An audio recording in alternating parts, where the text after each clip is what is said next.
আপনাকে জন্য লইয়াইছি এই ফ্যামিলি কার্ড। এই কার্ড দেখাইলে প্রত্যেক ফ্যামিলি 10 টাকা দরে চাউল, 20 টাকা দরে ডাইল আর স্বল্প মূল্যে ফ্যামিলির যা যা লাগে নিত্য প্রয়োজনীয় জিনিস সব পাইবেন। আর একটা কার্ড হইছে কৃষি কার্ড। এই যে কৃষি কার্ড, যারা কৃষি কাজ করে খেতে খামারে, যারা আমাকে ভোট দেবে হেরা পাইবে এই কৃষি কার্ড। এই কার্ড দিয়া একেবারে স্বল্প মূল্যে বীজ, ওষুধ, কীটনাশক এই যে পাইবেন। আর হইলো যাইয়া যাগো স্বল্প সুদের ঋণ প্রয়োজন, স্বল্প সুদের ঋণও দেওয়া হইবে। 2008 সালে কুনি হাসিনা কইছিলে ইলেকশনে ফাঁস করতে পারলে 10 টাকা কেজি চাল খাওয়াবো। তারপর ফাঁস তো করলোই, জনগণ 80 টাকা কেজি চাল কিনা খাইলো। আমরা 80 কথা বলি নাই। আমার একটা প্রশ্ন। হ্যাঁ বলেন, আপনার কি প্রশ্ন? এই 30 লাখ কার্ড কি আপনাদের দলের পক্ষ থেকে দেওয়া হবে নাকি সরকারের পক্ষ থেকে দেওয়া হবে? আরে আমাদের সুবিধাবাদী দলের পক্ষ থেকে দেওয়া হবে। হ্যাঁ।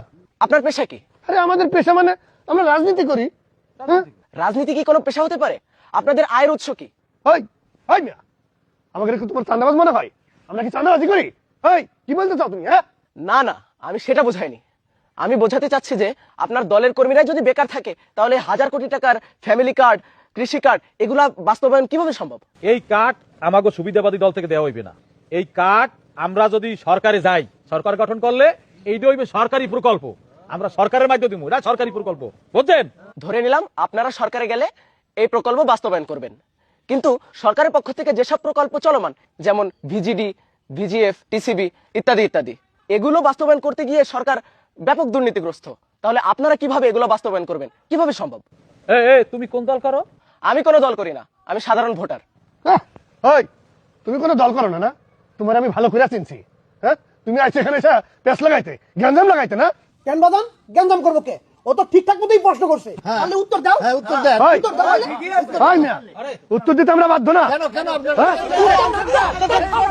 এত উত্তর দেওয়ার জন্য আমরা বাধ্য না। একেবারে দেখে ছাড়ো, কাউকে ছাড়া হবে না। আমি কিনা আমি রেফারি সেন্টু শরীফ। ফুটবল খেলার মাঠে আমি কোনো ফাউল সহ্য করি না। আমার গ্রামে নির্বাচনী আচরণবিধি লঙ্ঘন করে আপনারা যে ফাউল করছেন সেটা আমি কোনোভাবেই সহ্য করবো না।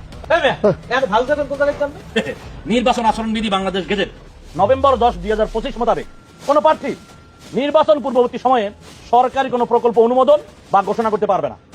আপনারা সেই আচরণবিধি লঙ্ঘন করে সরকারি প্রকল্পের নামে এই যে জনগণকে ভুয়া প্রলোভন দেখিয়ে এই যে ভুয়া ফ্যামিলি কার্ড, ভুয়া কৃষক কার্ড ঘোষণা দিয়েছেন, এই ঘোষণা দিয়ে যে ফাউল করছেন, এই জন্য জনগণের পক্ষ থেকে আপনাদেরকে দেখালাম এই লাল কার্ড।